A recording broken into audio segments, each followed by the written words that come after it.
A millionaire sees a woman crying at his wife's grave and is paralyzed when he sees her face. It is identical to that of his late beloved. Before we dive into the story, drop a comment below and tell us where you're watching from. Enjoy the story. The Hue. Cool autumn breeze swept through Greenwood Cemetery in Brooklyn, rustling golden leaves that had begun to fall. The sky was a dull gray, mirroring the heavy weight in David Reynolds' chest as he walked along the cobblestone path. He carried a bouquet of white lilies, his late wife's favorite flowers, but there was no warmth in his grip, just a routine that had lost its meaning. It had been exactly 1 year since Emily had passed away. Though time had dulled the initial sting, grief and emptiness still clung to David like a shadow.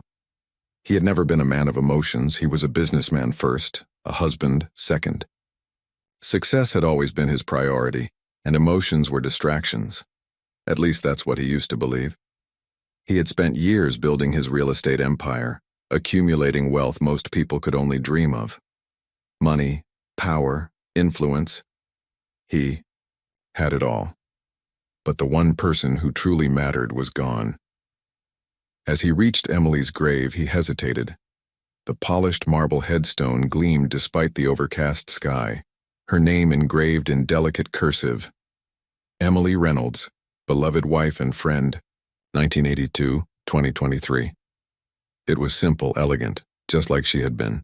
He crouched down, placing the flowers at the base of the stone, but felt no closer to her. The silence was deafening. Then a sound broke through, a soft sniffle carried by the wind. At first David thought he was imagining it, but as he turned, his gaze landed on a woman kneeling at a nearby grave. He might have ignored her, might have turned away to continue his private mourning, but something made him look again. The woman's profile, the curve of her cheek, the way her dark hair fell across her shoulders, impossible as it seemed, something about her was hauntingly familiar. When she turned slightly, brushing tears from her face, David froze. The world around him seemed to stop. The bouquet fell from his hand, scattering white petals across the grass. It couldn't be. It wasn't possible. The woman's face. It was Emily's face. The same delicate features, the same thoughtful eyes, even the small birthmark near her temple. For a wild moment, David thought grief had finally broken his mind. The woman noticed his stare and looked up, confusion crossing her face at his obvious shock. When their eyes met, she too seemed startled, as though she recognized something in him as well. "I'm sorry," she said, her voice different from Emily's, yet somehow familiar. "Am I intruding?" David couldn't speak. His heart hammered against his ribs as he struggled to process what he was seeing. This wasn't Emily. It couldn't be. But the resemblance was beyond coincidence, beyond explanation. "Are you all right?" she asked, rising to her feet, concern replacing confusion. "Who are you?" David finally managed, his voice barely above a whisper. "Claire," she replied cautiously. "Claire Wilson." Not Emily. Claire. A stranger with his dead wife's face. The word escaped his lips before he could stop it. How? David stood there, the crisp autumn wind brushing against his face as he looked down at Claire. She wasn't crying anymore, but her frame still trembled slightly in the chilly air. He had spent his entire life negotiating high-stakes deals, making multi-million-dollar decisions without a second thought. Yet here he was, frozen because of a woman who looked exactly like his dead wife.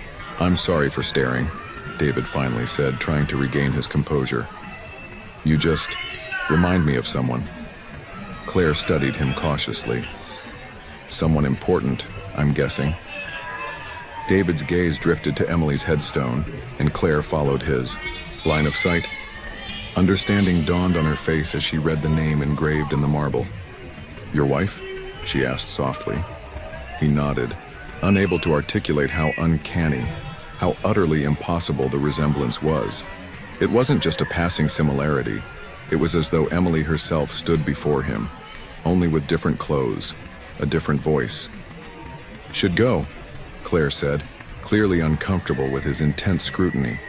She gathered her small purse and turned to leave. "Wait," David called out, surprising himself with the urgency in his voice. "Please." I'm sorry if I frightened you. It's just, he hesitated, knowing how strange his next words would sound. You look exactly like her. Identical.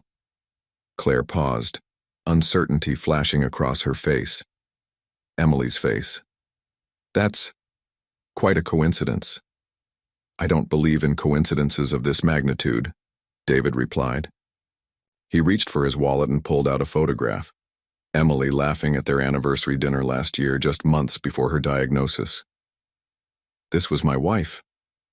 Claire took the photo hesitantly. As she looked at it, the color drained from her face. She glanced up at David, then back at the photograph, her hand trembling slightly. This is impossible, she whispered. Yet here we are, David said. Claire handed the photo back to him, her movements careful, deliberate.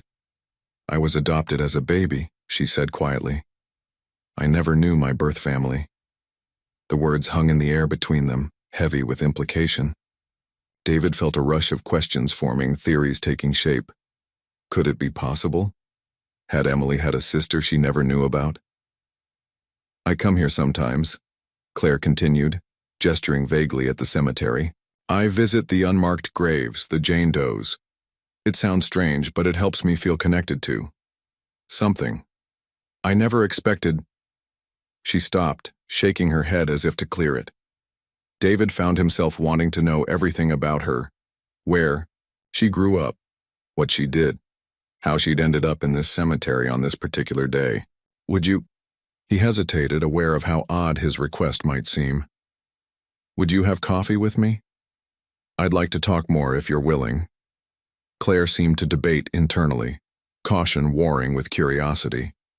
Finally, she nodded. There's a cafe just outside the cemetery gates. I can spare half an hour. As they walked silently down the winding cemetery path, David felt something he hadn't experienced in a year, a spark of something beyond grief, beyond the numbing routine his life had become. It wasn't hope exactly, but perhaps the distant cousin of it. Curiosity, interest, a mystery he suddenly needed to solve. They were strangers connected by an impossible resemblance, and for the first time since Emily's death, David felt the world shift subtly beneath his feet, realigning into something he couldn't yet understand but desperately wanted to. David barely slept that night, his mind tangled with thoughts he couldn't escape.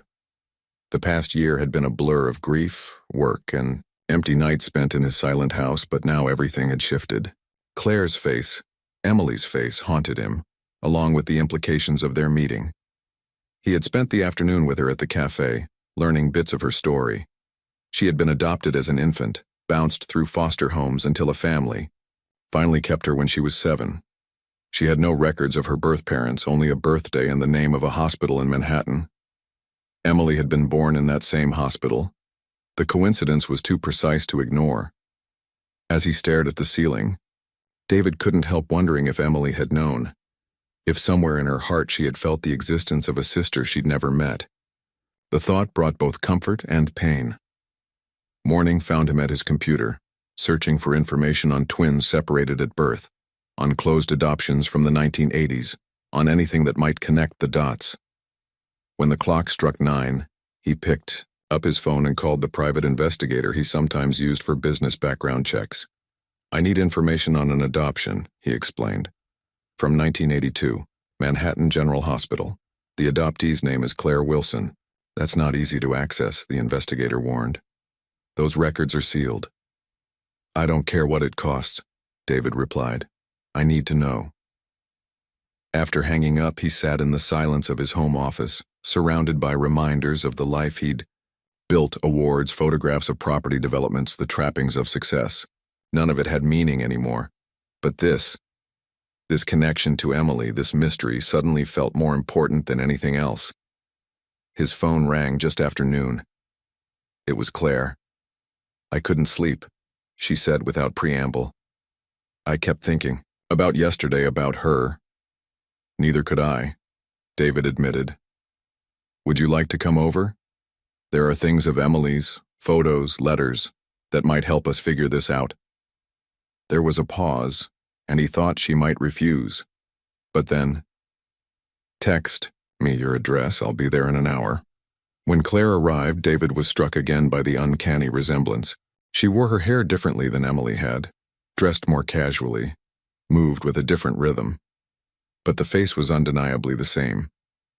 He led her into the living room, where he had gathered albums, documents, and a small box of Emily's personal papers that he'd never had the heart to go through after her death. I've hired someone to look into your adoption records, he told her, watching for her reaction. Instead of anger at his presumption, Claire nodded. Good. I've tried before, but hit too many walls. She picked up a photo of Emily from their wedding day.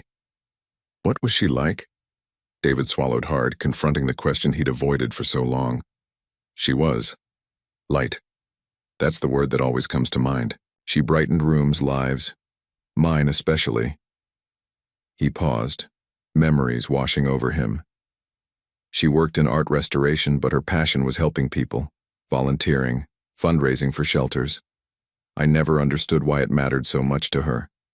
And now? Claire asked quietly. Now I think maybe she knew what it was like to be missing a piece of yourself, even if she didn't know what that piece was. He looked directly at Claire. Maybe she was looking for you without knowing it.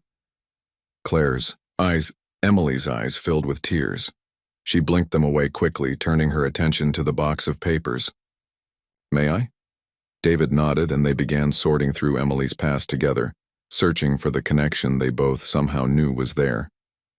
David hadn't realized how much of Emily's life he had missed until he watched Claire sift through the box of memories. Each photo, ticket stub, and handwritten note seemed to tell a story he had never fully appreciated. He had been there physically, smiling in photos, present at events. But emotionally, he had always been elsewhere, calculating his next business move or checking market reports on his phone. She kept everything, Claire marveled, holding up a pressed flower from what appeared to be a botanical garden visit years ago. I never save things like this. I've moved around too much, I guess. David nodded, watching her closely. It was still jarring to see Emily's face animated by someone else's expressions, someone else's mannerisms. Claire was more reserved than Emily had been, her movements more measured, her smile appearing less frequently but no less genuine when it did. Emily was sentimental, he said. She believed objects held memories. I always thought it was. He hesitated, embarrassed by his former attitudes. Foolish?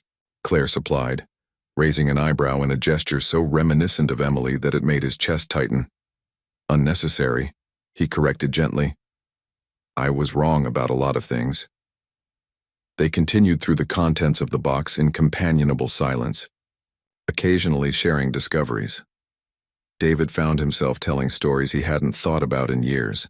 The time Emily convinced him to go kayaking, and they both ended up soaking wet. The afternoon she spent hours trying to rescue a bird that had flown into their window. The quiet evenings when she would read aloud to him while he pretended to listen, but secretly enjoyed the sound of her voice. Claire, in turn, shared fragments of her own life, growing up in a series of foster homes until the Wilsons adopted her, her struggles to find a sense of belonging, her work now as a freelance photographer specializing in urban landscapes. I've always felt like I was looking for something, she admitted, carefully placing a bundle of Emily's letters back in the box. Even after I was adopted by good people who cared for me, there was this emptiness. I thought it was just the usual adoption story, wanting to know my origins. But maybe it was more specific than that. David's phone rang, interrupting the moment. It was the investigator. Reynolds, he answered, standing and walking toward the window for some privacy. You have something? The conversation was brief, but David felt his pulse quicken with each word. When he hung up and turned back to Claire, she was watching him, expectantly, her hands gripping the edge of the box. He found hospital records, David said, his voice steady despite the storm of emotions inside him. From the day you and Emily were born, there were complications with the birth. Twins. Claire's breath caught. Twins, she repeated softly, the word hanging in the air between them. Your birth mother died shortly after delivery. David continued, watching her face carefully. Your birth father. It seems he had a breakdown afterward. He was unable to care for either of you. Emily was taken in by her maternal grandparents while I went into the system, Claire finished, her voice barely above a whisper. David nodded, crossing back to sit across from her. The grandparents apparently didn't have the resources to take both of you. They were elderly, struggling financially. The investigator thinks they may not have been given a choice. Social services might have stepped in. Claire was silent for a long moment, processing this information. Did Emily know? She finally asked, the question David had been asking himself all night. He shook his head. I don't think so. She never mentioned having a sister, let alone a twin. And Emily wasn't the type to keep something like that secret. So she grew up never knowing I existed, Claire said, her voice tinged with a complex emotion David couldn't quite identify. Sadness, perhaps, or the peculiar grief of mourning, something you never knew you had. And I grew up feeling like half of me was missing without understanding why. David watched as she rose from her seat and walked to the large window overlooking the city. The afternoon light caught her profile, Emily's profile, creating a silhouette that made his heart ache with familiarity and strangeness all at once. I want to see everything, Claire said suddenly, turning back to him with newfound determination. All the places that were important to her, where she grew up, where she worked, where she was, she faltered slightly, where she was buried. I want to know my sister. The request shouldn't have surprised David, but it did. He had spent the past year avoiding most of those places, unable to bear the memories they held. But looking at Claire, now seeing the resolve in her eyes, Emily's eyes, he found himself nodding. We'll start tomorrow, he said.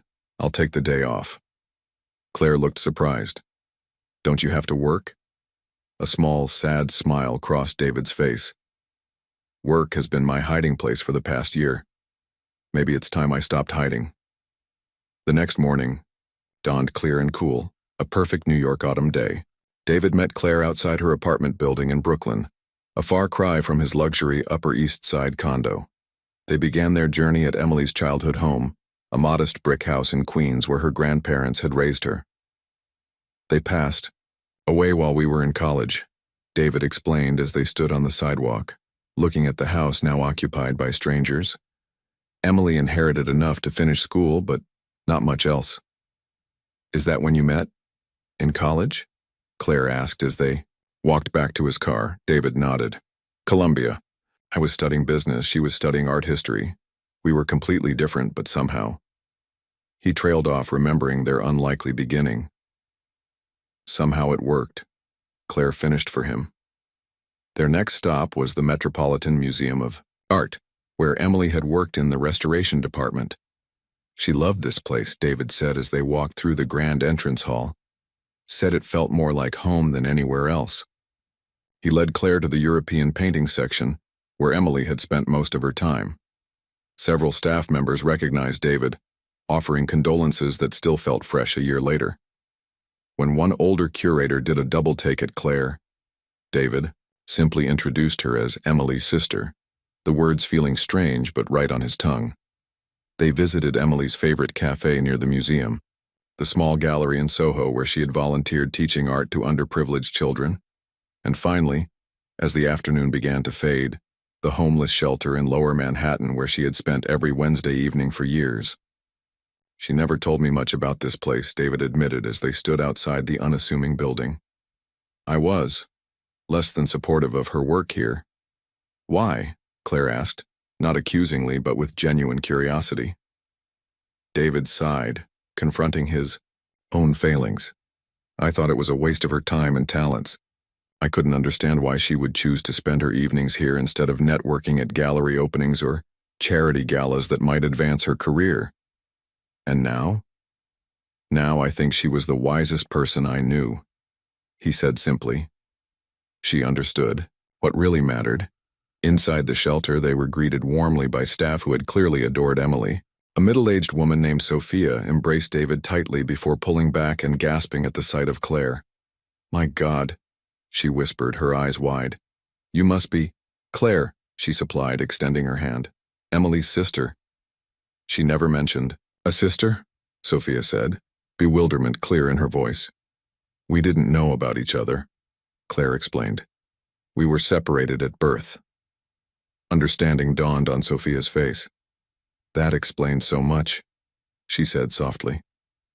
"Emily always said she felt drawn to helping people who had lost their connections, their families, their homes. She said everyone deserved to belong somewhere."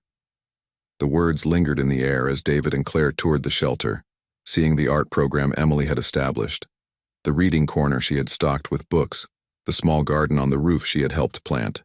In each space, her presence was palpable, her absence a tangible void. As they left, night was falling over the city. They walked in silence for several blocks, both lost in thoughts of the woman who connected them. One mourning a wife, the other mourning a sister she had never known. "Thank you," Claire finally said as they reached the subway station where they would part ways. "For today. For sharing her with me." David nodded, suddenly reluctant for the day to end. "Tomorrow," he said. "If you want, we could look into finding your birth father. The investigator said he might still be alive." Claire's eyes widened, slightly. "You'd help me with that?" "Emily would have wanted it," he said. And then more honestly, "And I want to know too. I want to understand all of this." For the first time that day, Claire smiled fully, a smile that was uniquely hers despite the familiar face it illuminated. "Tomorrow then," she agreed. As David watched her disappear into the subway station, he realized something had shifted inside him. The grief was still there, would always be there, but alongside it now was something he hadn't felt in a long time. Purpose. David barely slept that night, his mind racing with all that they had discovered. For the first time since Emily's death, his thoughts weren't consumed by grief or business strategies, but by questions about her past. Their past. How was it possible that Emily had never known she had a twin? Why had no one ever told her? And what would she have done if she had known? Around dawn, he gave up on sleep and made coffee, sitting at his kitchen island as early morning light filtered through the windows. His phone buzzed with an email from the investigator. "Found something. Call me." Within minutes, David was on the phone, listening intently as the investigator explained what he'd uncovered. "I tracked down medical records from Manhattan General," the investigator said. "The attending physician noted complications during the birth. The mother, Margaret Sinclair, suffered severe hemorrhaging. She didn't make it." David closed his eyes, absorbing the tragedy. "And the father?" "James Sinclair. According to hospital records, he had a complete breakdown after his wife's death. Couldn't function, couldn't care for the babies. Her parents took Emily, but they were elderly, had health issues of their own. They couldn't manage 2 infants, so they gave one away," David said, a hint of anger in his voice. "Not exactly," the investigator continued. "I found court documents. The grandparents fought to keep both girls, but social services determined they couldn't adequately care for twins. The father was institutionalized briefly. By the time he stabilized, Claire had already been placed in the system." "Is he still alive?" David asked, his heart pounding. There was a pause on the line. "Yes, living in a nursing home in New Jersey. Early onset Alzheimer's. Some days are better than others from what I gather." David thanked the investigator and hung up, his mind reeling with this new information. He immediately texted Claire. "Found your father. He's alive. Call me when you wake up," she called back almost instantly. "You're up early," he said in greeting. "I haven't really slept," she admitted. "What did you find out?" David explained everything the investigator had told him, hearing Claire's breath catch when he mentioned her father was still alive. "I want to meet him," she said without hesitation. "Today, if possible. I thought you might. I'll pick you up in an hour." The drive to New Jersey was quiet. both lost in thoughts of what lay ahead. Claire stared out the window, occasionally touching the small locket around her neck, a nervous habit David had noticed the day before. "Are you afraid?" he asked softly, glancing at her. She nodded. "What if he doesn't remember me? What if he doesn't want to see me? What if he's angry that I'm showing up now after all these years? He's the one who lost track of you, not the other way around," David reminded her gently. "And even with Alzheimer's, seeing you might trigger something. You look so much like your mother must have." "How do you know that?" "Because Emily looked exactly like you," he said simply. "And I saw photos of her mother once. The resemblance was striking." Claire fell silent again, turning the locket between her fingers. "Emily gave me this," she said suddenly. David nearly swerved the car. "What? When?" "Not directly," Claire clarified. "When I was about 12, living with the Wilsons, a package arrived. No return address, just my name.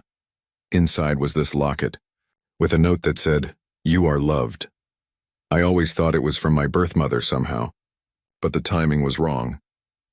"Emily would have been 12 too," David said, his mind racing. "But how would she have known about you? How would she have found you?" "I don't know," Claire whispered. "Maybe we'll find out today." The nursing home was a pleasant facility surrounded by gardens now fading into autumn colors.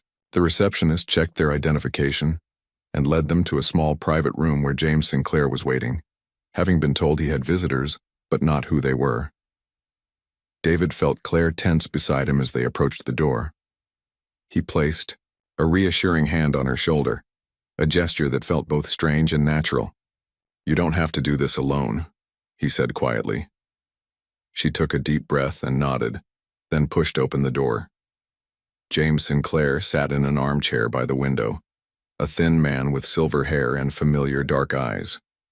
When he turned to look at them, his expression shifted from polite curiosity to utter shock. "Margaret?" he whispered, his voice cracking. "Is that you?"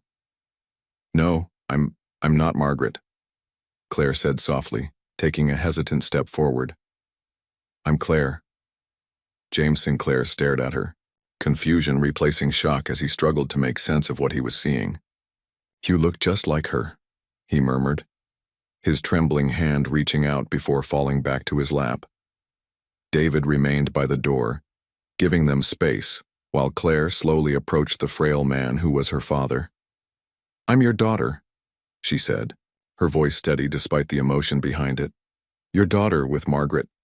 James blinked rapidly, his eyes darting between Claire and David. "Daughter?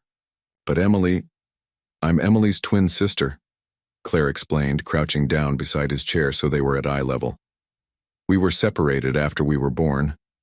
A flash of recognition crossed the old man's face. "Twins," he whispered. "Margaret was carrying twins." Claire nodded, her eyes filling with tears. "Yes. Emily went to live with Margaret's parents. I was put into foster care." James closed his eyes, pain etching deep lines into his face. "They told me one of you died," he said, his voice barely audible. "When I came out of the darkness, they said only Emily survived." David felt his chest tighten at these words. So many lives shaped by a single lie. Emily growing up never knowing she had a sister. Claire searching for a family that thought she was dead. James mourning a daughter who had been alive all along. "Why would they lie?" Claire asked, the question directed more to the universe than to James himself. The old man opened his eyes, more lucid now than when they'd first entered. "Margaret's father never approved of me," he said slowly. "Thought his daughter married beneath her. When I broke down after her death, it confirmed everything he believed about me. That I was weak, unworthy." He looked directly at Claire, reaching out to touch her cheek with trembling fingers. If I had known you were alive." "I know," Claire whispered, covering his hand with her own. "It's not your fault." David watched as years of separation collapsed in that simple touch, feeling like an intruder in this moment of reunion, but unable to look away. James seemed to notice him properly for the first time. "You're not. You can't be." The old man struggled. "I'm David Reynolds," he said, stepping forward. "I was Emily's husband." James's expression crumpled. "Was?" Claire glanced at David, silently asking permission to continue. He nodded slightly. "Emily passed away last year," she said gently. "I never got to meet her. David and I found each other by chance at her grave." James closed his eyes again, tears streaming down his weathered cheeks. "Both of them gone," he murmured. "Margaret and now Emily." "But I'm here," Claire said firmly, squeezing his hand. "And I want to know everything about you, about my mother, about Emily's childhood." For the next hour they sat together as James shared stories, sometimes clear and detailed, sometimes fragmented and confused as his mind drifted between past and present. He told them about meeting Margaret at a gallery opening, about her love of painting and classical music, about how she had glowed with joy when she learned she was pregnant. "She would have loved you both so much," he said, his voice growing weaker. "So much." When it was time to leave, Claire promised to return soon. James held her hand tightly, as if afraid she might disappear again. "The locket," he said suddenly, as they reached the door. "Did you get the locket?" Claire's hand flew to the pendant around her neck. "Yes. How did you know about this?" A smile ghosted across James's face. "Emily found the adoption papers. She was 12. Searching for her birth certificate in her grandparents' home." His eyes grew distant with the memory. "She came to me in secret, wanted to find her sister. I helped her track you down, but her grandparents, they couldn't know. They would have stopped us." "You knew?" Claire whispered. "Emily knew about me?" James nodded slowly. "She never forgot you, never stopped looking." The drive back to New York was quieter than the journey out, both David and Claire lost in their own thoughts. The revelation that Emily had known about her twin, had found Claire and sent her the locket, changed everything. It wasn't just coincidence that had brought them together at the cemetery. It was the continuation of a connection that had begun decades ago. "She never told me," David finally said, breaking the silence as they crossed the George Washington Bridge. "In all our years together, Emily never mentioned having a sister." Claire stared out at the Hudson River below them. "Maybe she couldn't. Maybe she was respecting my privacy, or protecting her grandparents' secret." She touched the locket at her throat. "But she found a way to reach out to me, even as a child." "That sounds like Emily," David admitted. "She always found ways to help people without making a big show of it." They reached Claire's apartment building as evening fell over Brooklyn. David parked but didn't immediately unlock the doors, sensing there was more to say. "Do you think?" Claire began hesitantly. "Do you think she would have eventually told you? If she had lived longer?" David considered this, trying to imagine what Emily might have done. "Yes," he said finally. "I think she would have. She probably just wanted to find the right time, the right way." Claire nodded, seeming reassured. Then, unexpectedly, she reached over and squeezed his hand. "Thank you. For today. For everything." The simple touch startled David. He hadn't realized until that moment how little human contact he'd had since Emily's death, how isolated he'd become in his grief. Claire's hand was warm, the gesture genuine, and he found himself profoundly grateful for both. "You don't need to thank me," he said. "I needed this too." As Claire moved to exit the car, David surprised himself by asking, "Would you like to have dinner tomorrow? There's a restaurant in the village that Emily loved. I haven't been back since." "Well, I think it's time." Claire hesitated only briefly, before nodding. "I'd like that." The next evening they met at the small Italian restaurant tucked away on a quiet street in Greenwich Village. The owner recognized David immediately, his face lighting up before shifting to confusion at the sight of Claire. "Mr. Reynolds, it's been too long and—" He stopped, staring at Claire. "This is Claire Wilson." David explained. Emily's sister. Understanding dawned on the owner's face. I didn't know Mrs. Reynolds had a sister, but the resemblance, it's remarkable. He led them to a corner table. Emily's favorite, he whispered, and brought them a bottle of wine on the house. As they ate, the conversation flowed more easily than David would have expected. They shared stories about James, theorized about how Emily had tracked Claire down, and gradually moved to discussing their own lives.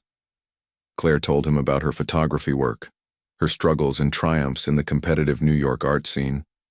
David found himself sharing truths about his career that he rarely voiced, the emptiness of success without purpose, the growing dissatisfaction he'd felt even before Emily's illness.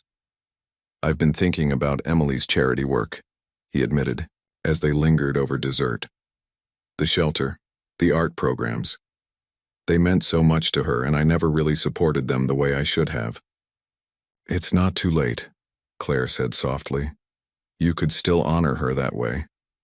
David met her gaze across the table. In the candlelight, the resemblance to Emily was still striking, but he was beginning to see Claire more clearly as her own person.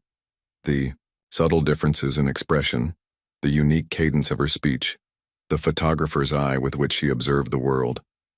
I'd like that, he said. Maybe you could help me. With your connection to art, you might have ideas about how to continue what she started. Claire smiled, a smile that was entirely her own. I think I'd like that too. Over the next few weeks, David found himself experiencing something he hadn't felt in a long time: anticipation. Each morning he woke with a sense of purpose, knowing that the day might bring new discoveries, new connections to Emily's past, and new moments with Claire that somehow eased the weight of grief he'd carried for so long. They fell into a routine of sorts. Twice a week they visited James at the nursing home, bringing photographs and mementos that sometimes triggered moments of clarity in his failing memory.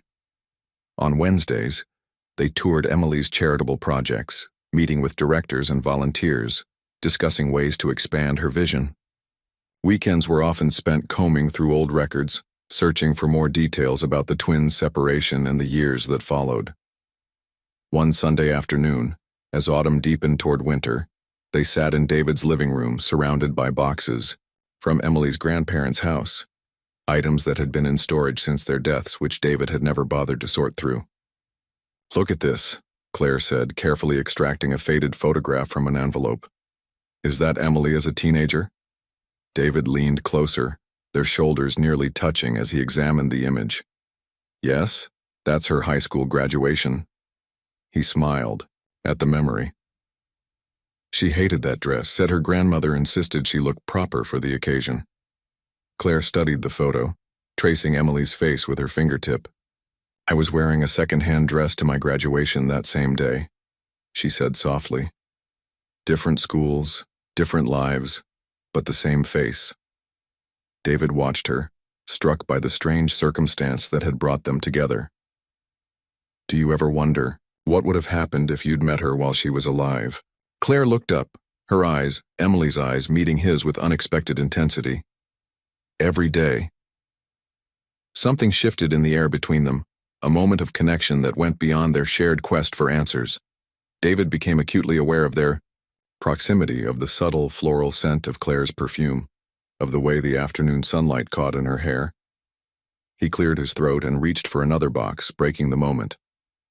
These might be college records, he said, his voice slightly rougher than normal. Claire blinked, then returned her attention to the task at hand. But something had changed. A boundary had been acknowledged, though neither of them spoke of it directly. Later that evening, as they shared takeout Chinese food at his kitchen island, Claire brought up an idea she'd been considering. I was thinking about Emily's art program at the shelter, she said, twirling noodles around her fork. What if we expanded it? Created a proper studio space, maybe even a gallery to showcase the residents' work? David considered this, remembering how passionate Emily had been about giving people a creative outlet. That could work. The building next to the shelter is actually available. I looked into it last week. Claire's eyes widened. You did? He nodded, a little embarrassed by his own initiative. I thought it might be useful for something. I wasn't sure what. That's perfect, Claire said, her enthusiasm infectious. We could renovate it, create a real community art center, not just for the shelter residents, but for neighborhood kids, seniors, anyone who needs a creative space. David found himself caught up in her vision, imagining the possibilities. Emily would have loved that. The Emily Sinclair Art Center, Claire suggested, then hesitated. Unless you'd prefer Reynolds. Sinclair, David said decisively. That was her birth name after all. And it's yours too. Claire smiled, that unique smile that was becoming increasingly familiar to him. I'd like to use my photography skills to help. Document the process. Teach classes maybe. I think that's a wonderful idea, David said, meaning it completely. As Claire gathered her things to leave later that night, she paused at the door. This is helping, isn't it? For both of us. David nodded, understanding exactly what she meant. It is. Finding you. It's like having a piece of her back, not in the way I expected, but still meaningful, Claire finished for him. Good night, David. Good night, Claire. Winter descended on New York City, transforming the concrete landscape into a glittering wonderland of lights and snow. David, who had always viewed the season as merely an inconvenience to business, found himself appreciating its beauty for the first time in years, perhaps ever. The Emily Sinclair Arts Center project was moving forward rapidly, with renovations underway and community interest growing. Every step felt like honoring Emily's memory while building something new and meaningful. One evening in mid-December, David stood in the half-renovated space, surveying the progress. Large windows that had been boarded up for years now revealed the snowfall outside, construction dust mingling with the scent of fresh paint. Claire moved through the room, camera in hand, documenting the transformation. She looked different, somehow. More vibrant, more present than when they'd first met. The haunted expression she'd worn at the cemetery had gradually disappeared, replaced by a quiet confidence that suited her. This wall should be a gallery space, she was saying, gesturing with her free hand. Natural light during the day, track lighting for evenings. We could host monthly exhibitions, feature different artists from the community. David nodded, following her vision. And that area near the back could be the classroom space you wanted. Exactly. Claire lowered her camera, smiling with satisfaction. It's really happening, isn't it? Before David could respond, his phone rang, the nursing home's number flashing on the screen. His stomach dropped as he answered. Reynolds. The nurse's voice was gentle but urgent. Mr. Reynolds, it's about James Sinclair. He's had a turn for the worse. The doctor suggests you and Ms. Wilson come as soon as possible. David ended the call, turning to Claire with the news. Her expression fell, the joy of moments before replaced by concern. We need to go, she said immediately, already gathering her things. The drive to New Jersey was tense, snow making the roads treacherous. Claire sat rigid beside him, fingers working the clasp of her locket back and forth in a nervous gesture. He was doing better last time we visited, she said, her voice small. He remembered so much about my mother. David reached across the console, briefly squeezing her hand. Your father is stronger than he looks, and he's held on this long, maybe. He was waiting to find you. Claire glanced at him, gratitude in her eyes. Maybe. At the nursing home, they were led directly to James's room. The elderly man looked diminished somehow. His breathing labored, his skin pale against the white sheets. Yet when he saw Claire, his eyes brightened. There you are, he whispered. My Margaret's girl. Claire took his hand, sitting gently on the edge of the bed. I'm here, Dad. The words seemed to fill James with a profound joy. Dad, he repeated. Never thought I'd hear that again. David stood back, giving them space for this moment. He watched as Claire leaned forward, speaking softly to the man she had only just begun to know. Despite the sadness of the situation, there was something beautiful about it. This connection rebuilt across decades of separation. After a while, James's gaze shifted to David. Come here, son, he called weakly. David approached, surprised by the summons. "You married my Emily," James said. "Made her happy?" David swallowed hard. "I tried to. She deserved better than I gave her sometimes." James shook his head slightly. "She chose you. Must have seen something worth choosing." His eyes moved between David and Claire. "Take care of each other. Family. Family is everything. Lost too. Much time already." David felt Claire's gaze on him but couldn't meet it, the implications of James's words hanging heavily in the air between them. The old man drifted into sleep shortly afterward, his breathing steadier than before. The doctor assured them James had stabilized but encouraged them to stay nearby. They found a small hotel not far from the nursing home, checking in just as the snow began to fall more heavily. "I can't lose him yet," Claire said quietly as they stood in the hotel lobby. "I've only just found him." "I know," David replied, wishing he could offer more comfort. "I know." David woke to the soft ping of a text message. It was Claire. "He's awake and asking for us." Within 20 minutes, they were back at the nursing home, where they found James sitting up in bed, looking remarkably more alert than the night before.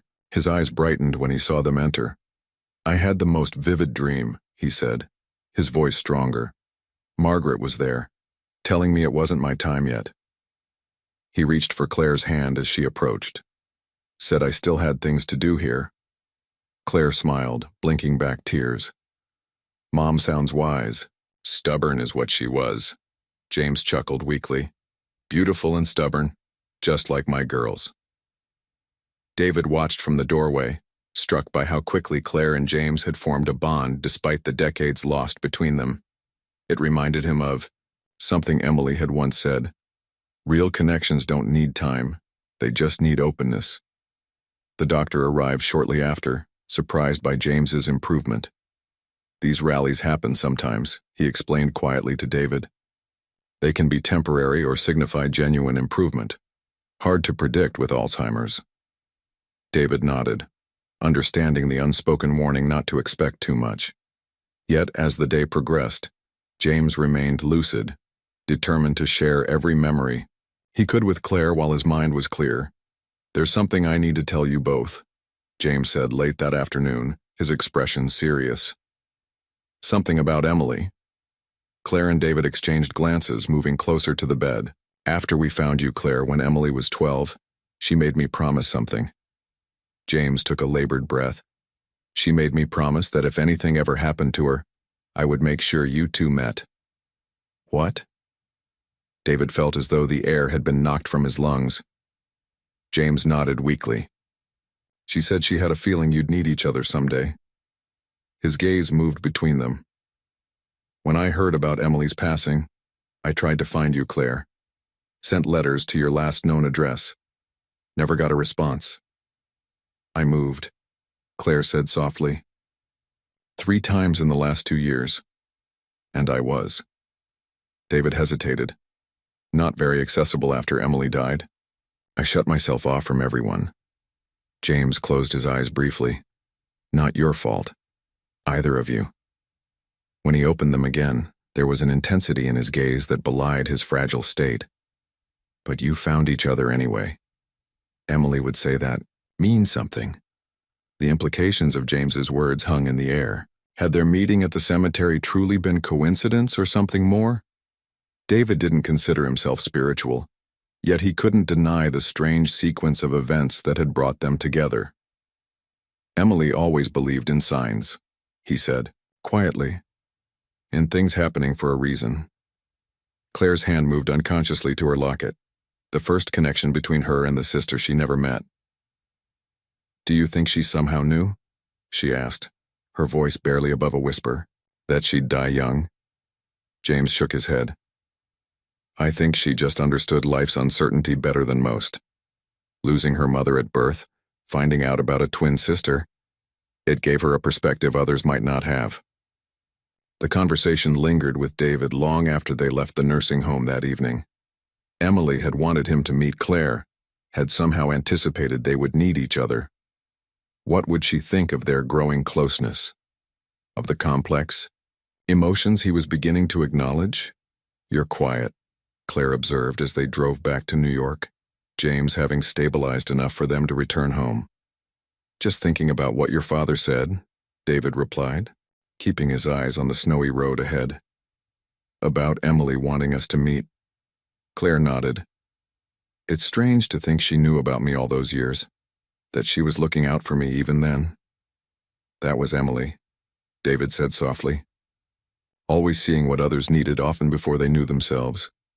As they crossed the George Washington Bridge, the city lights glimmering against the night sky, David felt something shifting inside him, a gentle closing of one chapter and the uncertain beginning of another. Christmas arrived with a fresh blanket of snow over New York City. David had initially planned to spend the holiday as he had the previous year, alone in his apartment, working, pretending the day held no significance. But Claire had other ideas. "You can't spend Christmas by yourself," she insisted during one of their visits to the art center. "Come to my place. Nothing fancy, just dinner and maybe some old movies." David hesitated, uncertain about crossing this new threshold. Their relationship had evolved into something he couldn't quite define, more than friendship, different from romance, bound by shared grief and unexpected connection. "Are you sure?" he asked. Claire's smile was gentle but determined. "Absolutely. Besides, I have something I want to show you." Christmas Eve found David at Claire's Brooklyn apartment, a modest but warm space filled with her photographs and collected treasures. The small tree in the corner was decorated with an eclectic mix of ornaments, each seemingly with a story behind it. "Most of these are from my travels," Claire explained, handing him a glass of wine. "I try to bring something back from every place I photograph." They ate dinner at her small table by the window, watching snow fall softly on the street below. The conversation flowed easily, both carefully avoiding mention of their shared loss as if by unspoken agreement to keep this evening free from grief. After dinner, Claire disappeared into her bedroom, returning with a wrapped package. "This is what I wanted to show you," she said, setting it before him. "It's not exactly a Christmas gift, more of a discovery." David unwrapped it carefully to reveal a leather-bound photo album. Opening the cover, he found himself looking at photographs of Emily, but not ones he recognized. These were childhood photos, teenage snapshots, moments from her life before he knew her. "Where did you find these?" he asked, his voice thick with emotion. "They were in a box James had kept at the nursing home," Claire explained, sitting beside him on the couch. "Photos her grandparents had sent him over the years. I had copies made for you." David turned the pages slowly, seeing Emily grow up before his eyes. Her first day of school, awkward teenage years, college graduation. In many photos, she wore the same locket Claire now wore around her neck. "She never forgot you," David said softly, looking up at Claire. "Even when we were together, even when she seemed completely happy, there was always something she was searching for. I think it was you." Claire's eyes filled with tears. "And I was searching for her without even knowing it." In that moment, looking at Claire in the soft glow of Christmas lights, David realized something profound. He had stopped seeing Emily when he looked at her. Despite the identical features, he now saw Claire, unique, separate, herself. "Thank you," he said, closing the album gently. "This means more than I can say." Claire smiled, wiping away a tear. "Merry Christmas, David." "Merry Christmas, Claire." New Year's Eve arrived with a sense of anticipation David hadn't felt in years. The Emily Sinclair Art Center was scheduled to open in February, and preparations were accelerating. Claire had thrown herself into the project, curating the inaugural exhibition featuring artwork from shelter residents alongside established New York artists. David found himself equally invested, not just financially but emotionally.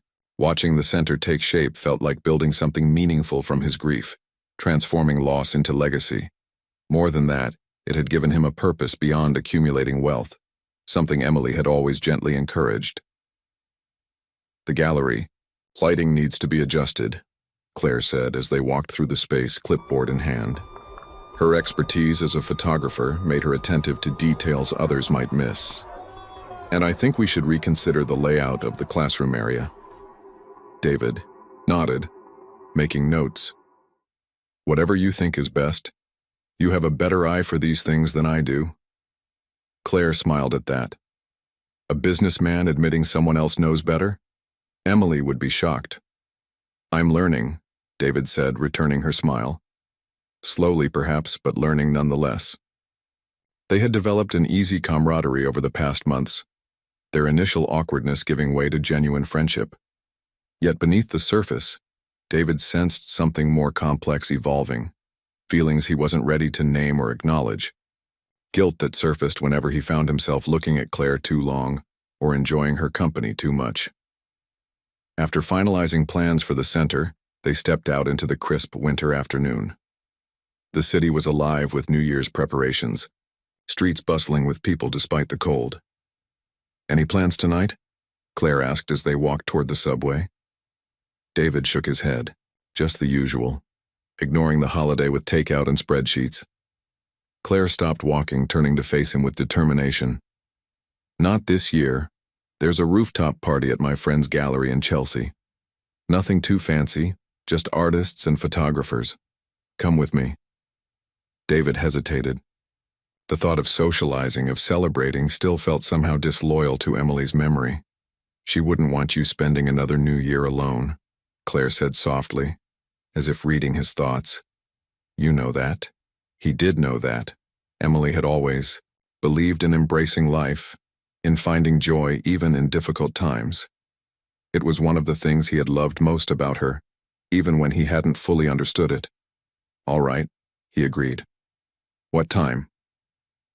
Later that evening, David found himself in a converted warehouse space surrounded by Claire's artistic friends.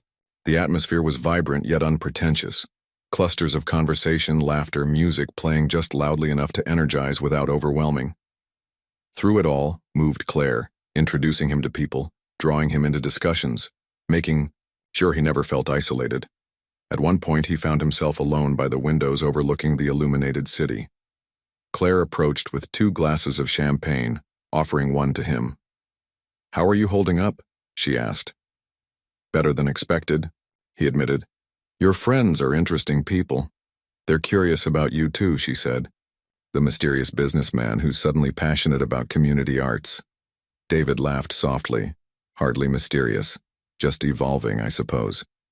Claire studied him for a moment, her expression thoughtful. You're not the same person I met at the cemetery. Neither are you, he pointed out.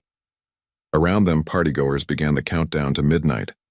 10, 9, 8. David, Claire said quietly as the numbers descended, I want you to know that whatever happens this year finding you, this connection to Emily, to my past, it's changed everything for me. 3, 2, 1. As cheers erupted around them and the city exploded with fireworks, David felt something shift inside him, a door opening to possibilities he had thought forever closed. Happy New Year, Claire, he said, raising his glass to hers. Happy New Year, David. January passed in a flurry of activity as the art center's opening approached. David and Claire spent most days together, finalizing exhibits, interviewing staff, and preparing marketing materials. Their easy partnership surprised many who knew David before, the hard-driving businessman now patiently listening to artists' concerns, genuinely engaged in creating something that wouldn't boost his portfolio but would serve the community. One afternoon, as snow fell gently outside the center's windows, Claire was photographing the completed gallery space when David received an unexpected call. Mr. Reynolds, this is Dr. Martinez from Pine Grove Nursing Home. I'm afraid I have difficult news about James Sinclair. David stepped away, lowering his voice. What's happened? He's had a significant decline. The lucid periods are becoming less frequent. We don't believe his condition is immediately life-threatening, but I understand, David said, glancing at Claire, who was absorbed in her work. We'll come tomorrow. After ending the call, he watched Claire for a moment, her camera raised as she captured the light streaming through the windows. She had blossomed these past months, gaining confidence as she embraced both her connection to Emily and her own distinct identity. The thought of causing her pain with this news made his chest tighten. "Claire," he said gently, approaching her. "That was the nursing home." She lowered her camera immediately, reading his expression. "Dad?" David nodded, explaining the situation, as gently as possible. Claire listened silently, her face composed but her eyes revealing her distress. "I should go today," she said when he finished. "Now." "I'll drive you," David offered without hesitation. The journey to New Jersey was quiet, Claire staring out the window at the winter landscape. David respected her silence, understanding her need to process. Only when they were nearly there did she speak. "I've been so focused on the center, on finding my connection to Emily, that I've been taking for granted that he'd be there waiting." Her voice trembled slightly. "I've only just found him." David reached across the console, taking her hand. "You've given him something precious, Claire. Time with his daughter. Memories he thought he'd never have." She squeezed his hand gratefully before letting go. "We both have." At the nursing home, they found James asleep, his breathing shallow but steady. Claire sat beside him, holding his frail hand, occasionally sharing quiet stories with David about their recent visits, as if ensuring her father would still be part of their lives even as he slipped away. As evening approached, James briefly opened his eyes, recognition flickering in his gaze. "My girls," he murmured. "Both my girls." Claire leaned forward. "I'm here, Dad." James smiled faintly. "No, both of you. I see both of you." His eyes moved between Claire and a point just beyond David's shoulder, seeing something or someone they couldn't. After James drifted back to sleep, Claire turned to David, tears streaming silently down her face. He opened his arms without a word, and she stepped into his embrace, her grief palpable against his chest. "I'm not ready," she whispered. "I know," David said softly, holding her close. "I know." James passed away peacefully 3 days later. Claire and David both at his bedside. His final moments had been surprisingly lucid, a gift, the doctors called it, that sometimes happens before the end. He had looked at Claire with complete recognition, squeezing her hand as he told her how proud he was, how grateful to have found her again. To David, he had given a knowing smile, a silent message in his eyes that David wasn't quite ready to interpret.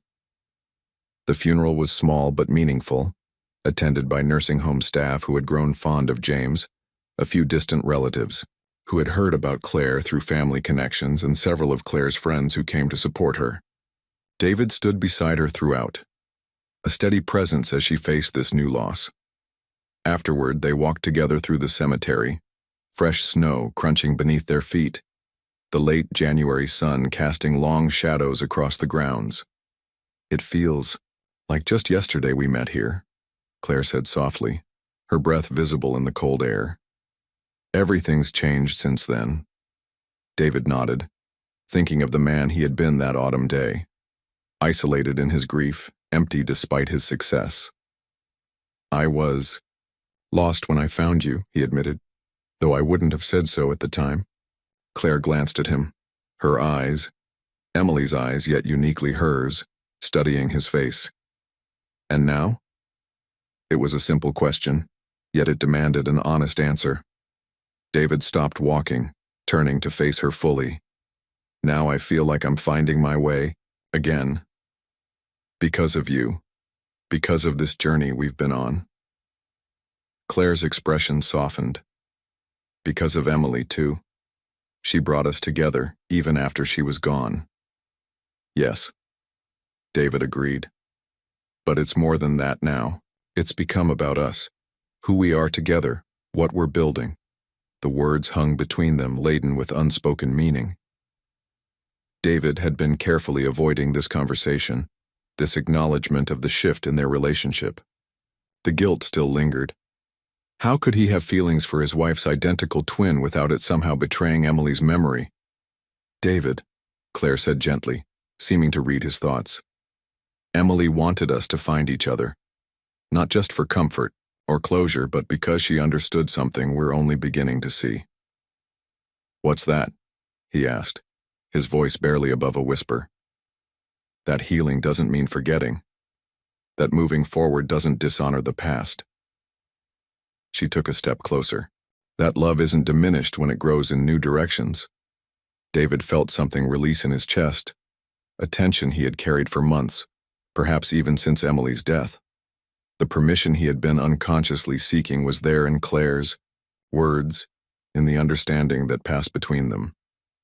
"The art center opens next week," he said, changing the subject slightly, not yet ready to fully articulate what was happening.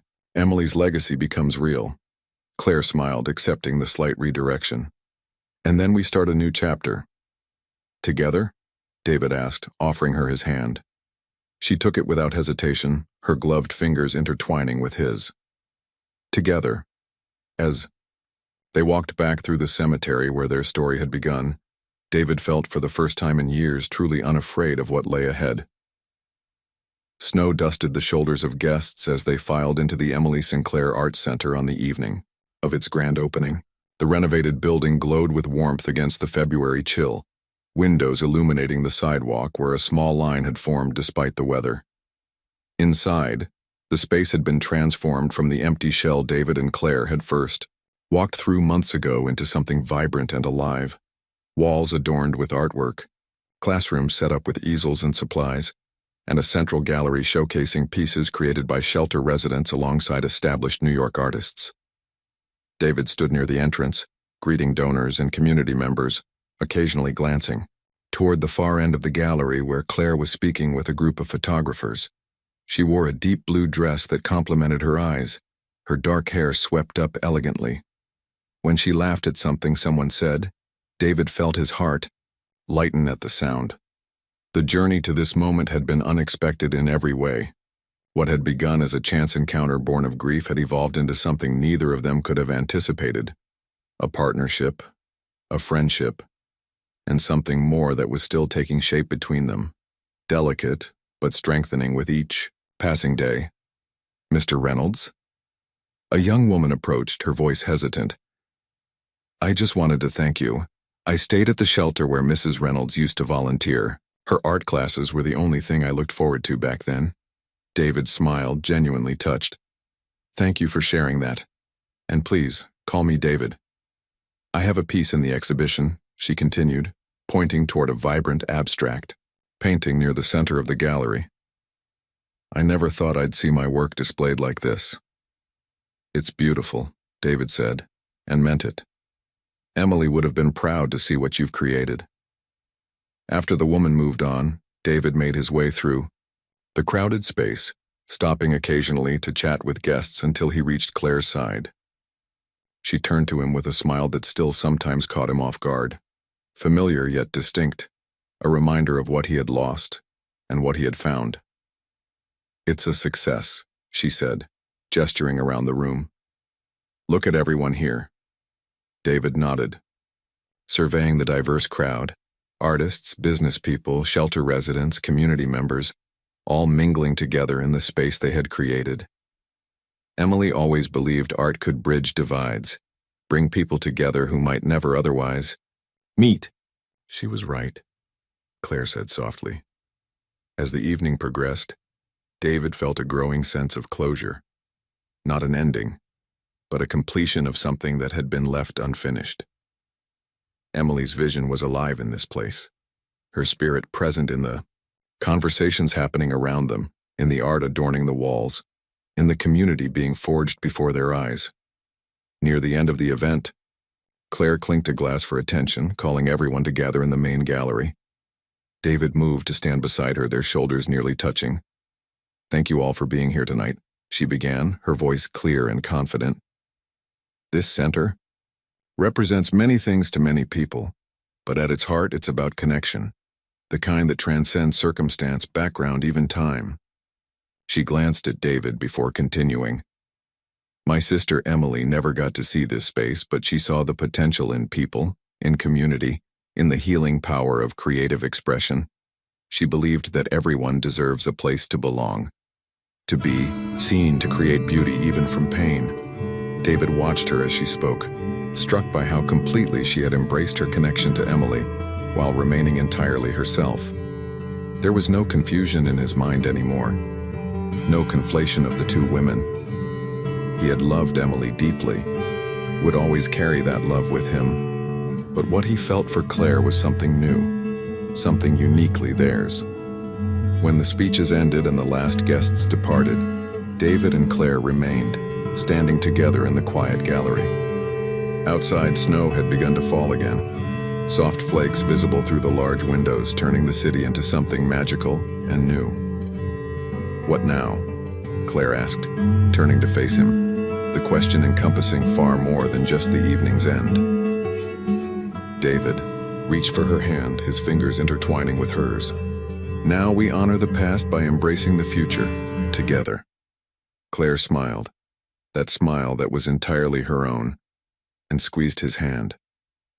"I think Emily would approve." "I know she would," David said softly.